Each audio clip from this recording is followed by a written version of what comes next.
ہم تاریخ میں آگے بڑھ کر کے آتے ہیں تو پھر ایک مجاہد کا نام آتا ہے جسے صلاح الدین کہا جاتا ہے۔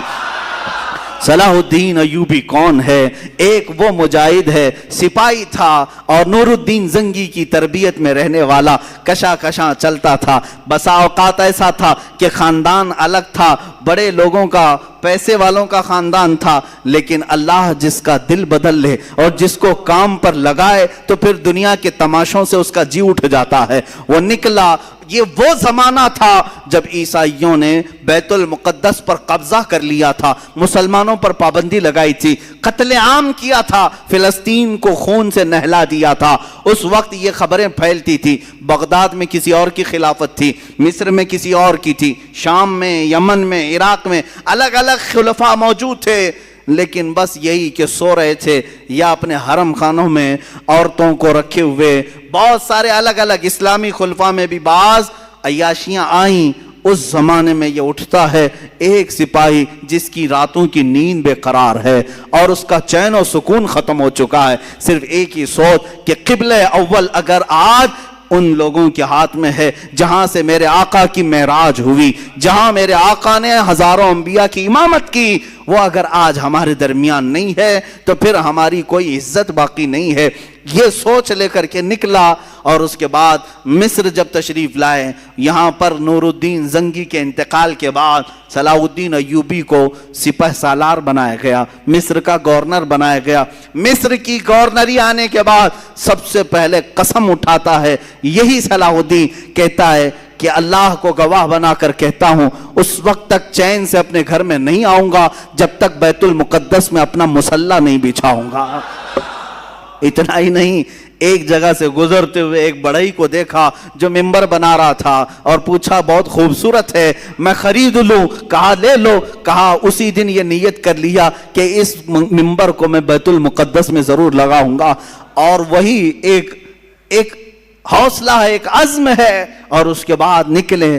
کتنی جنگیں ہوئی، کتنے مقابلے ہوئے، اللہ اکبر، کتنی راتیں یہ جنگلوں میں کاٹتے رہے، کتنے ان کے ساتھ ہیلے بہانے کیے گئے، اپنوں نے غداریاں کی، منافقین نے دھوکہ دیا، تقریباً زندگی پر 12 مرتبہ خونی حملے کیے گئے، سر پر وار کیے گئے، کندھے پر وار کیا گیا، لیکن جسے اللہ رکھے اسے کون چکھے؟ اللہ جس کی حفاظت فرمائے۔ صلاح الدین ایوبی سے جو کام لینا تھا وہ کام لے کر رہا، رب تعالیٰ کی یہ منشا ہے۔ اس کے بعد ایک وقت وہ بھی آیا کہ صلاح الدین ایوبی کی تاریخ میں حیرت کی بات میں اگر آپ کو بتا دوں، ایک وقت ایسا بھی آیا کہ صلاح الدین کے پاس 12,000 کا لشکر تھا، سب سے بڑا لشکر ہے، 12,000 کا لشکر تھا۔ عیسائی کھار کھائے ہوئے تھے، ہر جنگ میں ہارتے تھے، شکست کھاتے تھے، تو کیا کیا؟ صلیبیوں کے بڑے بڑے بادشاہوں نے اپنی فوجیں جمع کرنا شروع کی، اتنی فوجیں جمع کی کہ 4 لاکھ کو پہنچ گئی، اور وہ 4 لاکھ کی فوج جب مقابلے کے لیے نکل کر کے آئی، ملک شام کا علاقہ تھا، صلاح الدین سے کہا گیا اب یہ معرکہ خون ریز ہے، کیسے 4 لاکھ آ رہے ہیں، تمہارے پاس کیا ہے؟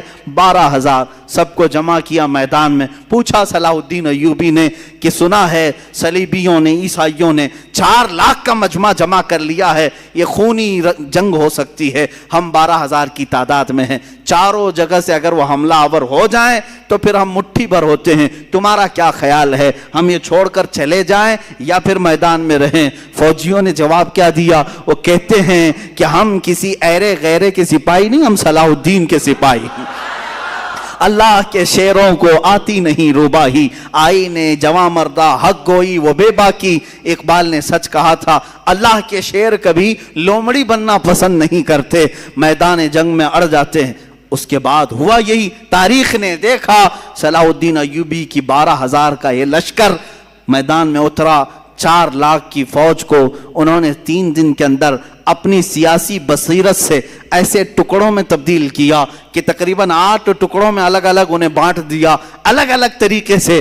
اور مقابلے کے بعد تاریخ نے آج، یہ میری اپنی لکھی ہوئی بات نہیں کہہ رہا ہوں، عیسائیوں کے جو بڑے مورخ ہیں، تاریخ داں ہیں، انگلینڈ کے جو بڑے تاریخ داں ہیں، انہوں نے لکھا ہے کہ 4 لاکھ کی ہماری فوج کو صلاح الدین نے دھول چٹا دیا، سب شکست کھا کر کے چل پڑے۔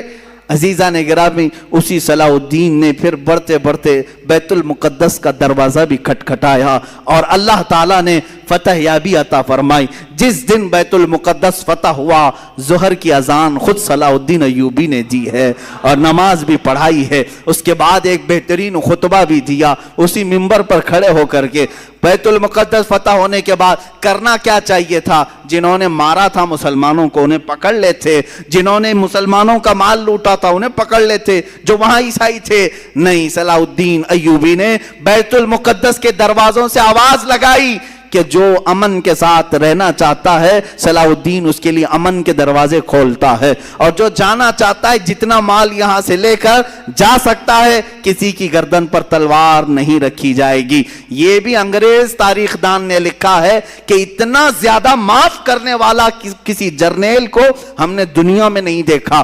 اور وہ ملک ناروے جہاں پر کٹر لوگ رہتے ہیں، ناروے اور ڈنمارک جیسے آج بھی یورپ کی کنٹریز ہیں، آپ کو حیرت ہوگی انہوں نے اپنے ملکی قانون کے اعتبار سے صلاح الدین ڈے منانا شروع کیا۔ صلاح الدین ڈے منا رہے ہیں۔ ارے میاں تم کو کیوں صلاح الدین ڈے؟ وہ کہتے ہیں کہ ہم نے ایسا صلاح الدین دیکھا ہی نہیں ہے، یہ اللہ تعالیٰ کی طرف سے پیدا کیا ہوا مجاہد اعظم تھا۔ عزیزان گرامی ان مجاہدین میں سے ہر ایک کی تاریخ کے لیے ایک الگ الگ عنوان چاہیے، مختصر میں عرض کر رہا ہوں صرف اس لیے کہ جوانوں میں ہمارے جذبہ بیدار ہو۔ تم اس بات میں فخر کرو کہ تم جن کے وارثین ہو وہ کوئی بزدل قوم کے ہیرو نہیں تھے۔ الحمدللہ ہماری تاریخ میں کوئی ایسا ایرا غیرہ اور نتھو کھیرا نہیں ہے۔ اگر ہم تاریخ اٹھائیں تو آج بھی لوگوں کے سروں پر بجلیاں کون دیں گی، بجلیاں کڑکیں گی، اس لیے کہ صلاح الدین